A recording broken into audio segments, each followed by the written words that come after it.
Hey Taurus, and welcome to this reading. This is a message from your person. This could be a person that you know right now. It could be a person that you're meeting in the future. It could be a passed on loved one. Whoever is in your heart and on your mind, this is the message from them. And so you put this energy where it resonates. But before we get into the message, I just wanted to say personal readings are available only at my Etsy shop. If someone reaches out to you for a personal reading, that's not me because I never reach out to people for readings. And so, yeah, you can only get them at my Etsy shop and they're available now. If you're interested, I'd love to do a reading for you. But let's get into the message from your person. First, they wanted me to share the lyrics from Be Still My Soul. This is an old hymn. And it goes like this: Be still my soul, that God doth undertake to guide the future as he has the past. Thy hope, thy confidence, let nothing shake. All now mysterious shall be bright at last. So I feel like, yeah, you may be feeling really anxious right now about the future and about how things are unfolding right now. But your person's coming in and saying, let your heart be still and allow yourself to feel calm because everything's going to be okay. Everything's going to be okay. And you also may be dealing with a lot of difficulty with relationships in regards to family right now. And they wanted me to share this quote with you. In unhealthy families, one child becomes the scapegoat. The scapegoat is the child who tends to be sensitive, open, curious, slightly rebellious, and may take on different interests than the rest of the family unit. The scapegoat is blamed for all of the family issues. Adults in dysfunctional families tend to externalize or blame their issues on others. This is why a scapegoat is chosen within the family. Typically, this is an unconscious process. Parents use the child to fulfill the illusion that if the child didn't have issues, the family would be perfect or functional. It also means they don't need to take responsibility to change. With time, the scapegoat child comes to internalize the belief that they are the problem. This creates a lot of shame, and self-worth is impacted. Because parents in these homes are highly emotionally immature, they're not aware of their impact. Many people who've been the scapegoat tend to be highly defensive because they've had to defend themselves since childhood. Often, the scapegoat is labeled as a difficult child, but the reality is the parent had a difficult time dealing with and raising a child. If this resonates with you, I am so grateful to meet a fellow scapegoat because that is what I am as well. And it's a really painful place to be. And so I'm sending you a lot of compassion and love if that resonates with you. But know that your person wants you to know that all this blame that you're getting and from people that you love, it has nothing to do with you. It's actually a story about them. So do not forget that. They want you to never ever forget that, actually.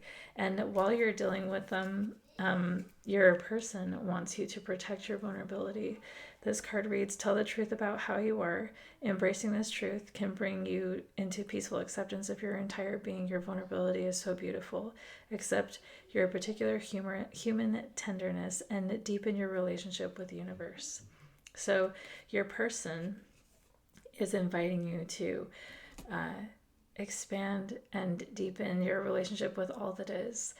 Because when we lose people or when we are ostracized from our group, whether it be family or our community or whatever, it could be so painful. But when you discover that you're actually connected to all that is, and that means the trees are your friends. That means nature is so healing. That's why these cards came out, actually, because the next card, this is actually a card about how to use this deck, and it comes out often because of what it says on this side. It says, gently close your eyes and take your consciousness deep within.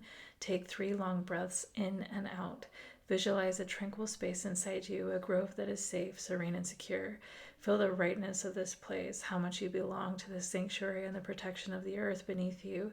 Feel held within the arms of the mighty trees, green, peaceful, wise, and strong. So, like I'm saying, you may feel ostracized and alone, but you're actually never alone. You are surrounded by magic. You're surrounded by love, and it's actually everywhere. You just need to know how to tap in. And that's kind of the message coming through there. And then this is the last oracle card. It says, that which is not mine, I refuse. Embrace only that which belongs to you. Deny others the power to infect you with their worry and self-hatred. The calm, discerning, everyday care for your boundaries will protect the integrity of your energy. So yeah, if people are using you as a scapegoat and blaming you for all of their issues, your person is saying refuse to carry that, refuse to hold it, refuse to make it a part of who you are, because it's not who you are. And I've been getting poems for these readings, a message from your person, and the author of these poems is Whitney Hansen. And this poem reads, what do I do with all that is left over? Your tote bag of clothes is still in the corner of my room where you left it the last time you spent the night. I can't bring myself to move it. Moving it would feel like admitting something. It would feel like surrendering to reality. My heart can't do that yet. And what I'm getting from that poem, I mean, use your own intuition and interpret these messages for yourself as well, but I feel like someone's holding place for you is what I heard when I read that, as someone's holding place for you. So I don't know if this is someone from the past even. That's interesting. I didn't catch that before when I was looking over your reading, but take it as it resonates. But it seems that you have been on a journey of awakening, and you have come a really long way, and you have gained so much wisdom because you've allowed yourself to surrender to the universe and not approach life and the world like you already know everything. You put yourself in the student seat, and because you had the humility to do that, you have awakened to so many amazing truths. And the yellow around this man's head represents wisdom. And this surrender and this ego death that you allowed yourself to experience has really brought you to a place of wisdom. And you're becoming a master teacher and a master healer because you're allowing the universe to teach you and guide you of how to do that. And it's interesting because the people that you're dealing with, they have not done this, and they're a lot less mature than you are. And so you're coming to them with this new wisdom and these new ideas, this newness, and they're like, what? I'm gonna go to battle about all these things and like cause you all this trouble and whatever.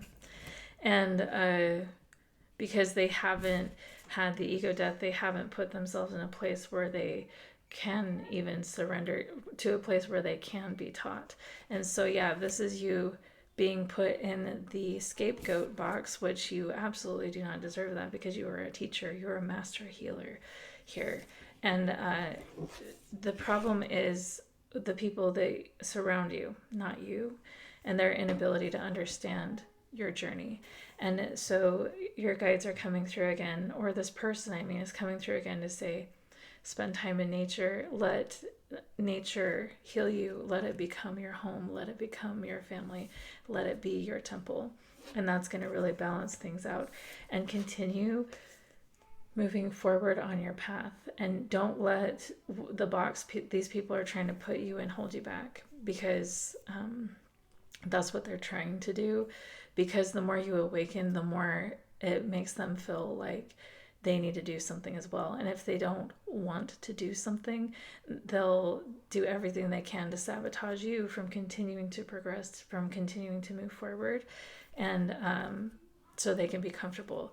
Yeah, so they can be comfortable. And so they can feel like their life is great. And this is the bottom of the deck energy. And they won't have to figure out how to balance out where they are now and where they should be. They won't have to work on their foundation either, and they won't have to deal with the toxic as hell behaviors that they have that are hurting the way they move in the world. So your guides are saying, no, your person is saying, whoever this is, past, present, future, I don't know, but they're saying keep moving forward, and do not stop, because really good things lie ahead, is what they want to say to you, Taurus. And that is your message. I hope this is healing, and I'm sending you lots of love, and I'm so grateful for you that you surrender and that you allow the universe to teach you, because we all need to hear what you've learned.